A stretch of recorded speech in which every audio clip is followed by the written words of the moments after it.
America के अफगानिस्तान से पूरी तरह वापस लौटने के बाद तालिबान ने नई सरकार बनाने की कवायद शुरू कर दी है।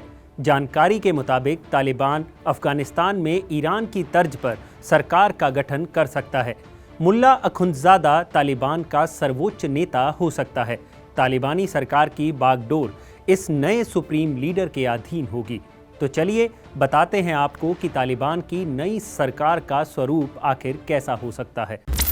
माना जा रहा है कि नई सुप्रीम काउंसिल में सदस्यों की संख्या 11 से 70 हो सकती है।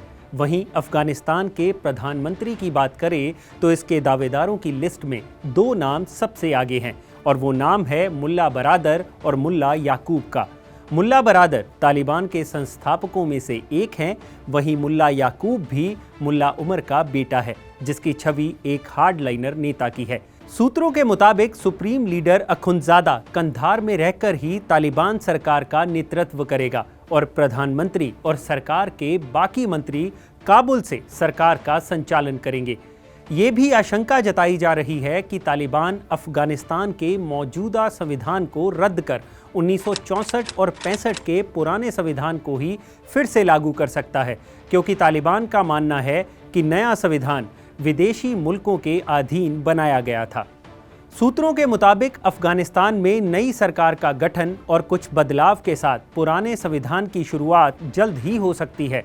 ऐसी जानकारियां भी सामने आ रही हैं कि तालिबान की नई सरकार के गठन में पाकिस्तान खासा दखल दे रहा है और साथ ही पाकिस्तान की कोशिश है कि पाकिस्तानी एजेंसियों के करीब रहे तालिबानी नेताओं को सरकार में अहम मंत्रालय सौंपे जाएं।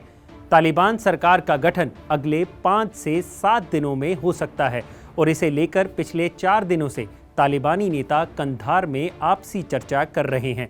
हालांकि ये बात भी सामने आ रही है कि तालिबान का हार्डलाइनर गुट सत्ता में किसी और को शामिल नहीं करना चाहता, मगर दोहा ऑफिस के तालिबानी नेता दूसरे पक्षों को भी शामिल करना चाहते हैं।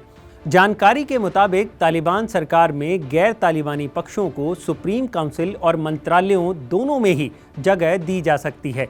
हालांकि ये देखना दिलचस्प होगा कि नॉर्दर्न अलायंस और तालिबान के बीच बातचीत में कोई समझौता हो पाता है या नहीं, क्योंकि नॉर्दर्न अलायंस सरकार में बराबर की हिस्सेदारी चाहता है और तालिबान इसके लिए फिलहाल राजी नहीं है।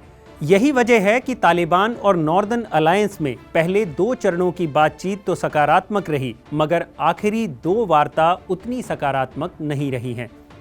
लेकिन इस सब के बीच सबसे बड़ा सवाल है कि भारत क्या करेगा। सवाल इसलिए है क्योंकि भारत ने अफगानिस्तान में अरबों का निवेश किया है।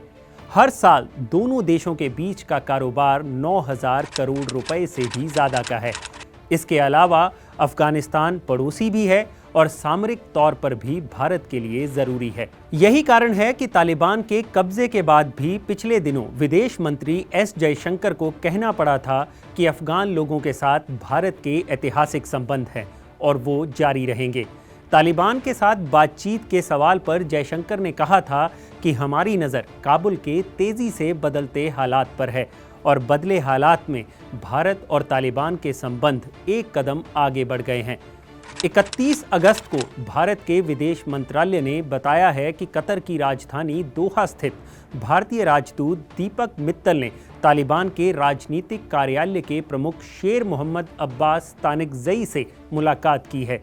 ये पहली बार है जब भारत सरकार ने आधिकारिक रूप से स्वीकार किया है कि तालिबान से उनकी बातचीत हुई है। यूएनएससी में भी तालिबान के खिलाफ भारत का कड़ा रुख नहीं दिखा है। उधर चीन, रूस और ईरान जैसे देश भी तालिबान के साथ मिलकर काम करने के संकेत दे रहे हैं। यानी अफगानिस्तान में तालिबान की सत्ता को चुनौती देने वाला फिलहाल कोई मुल्क नजर नहीं आ रहा है। ऐसे में ये तय है कि आने वाले दिनों में भी अफगानिस्तान पर तालिबान का ही शासन होगा और फिर भारत समेत दुनिया के तमाम देशों को उससे अपने संबंध बेहतर ही रखने होंगे। हालांकि भारत में एक पक्ष अब भी ऐसा है जो भारत को वेट एंड वॉच के लिए कह रहा है, लेकिन अंतर्राष्ट्रीय हालात जितनी तेजी से बदल रहे हैं उसमें लंबे समय तक वेट एंड वॉच की स्थिति में भारत का रहना मुश्किल है। अगर आपको ये वीडियो पसंद आया हो तो इसे लाइक और शेयर जरूर करें और हाँ, जानकारी से भरे ऐसे ही और वीडियोस देखने के लिए आप सब्सक्राइब करें हमारा चैनल अनकट।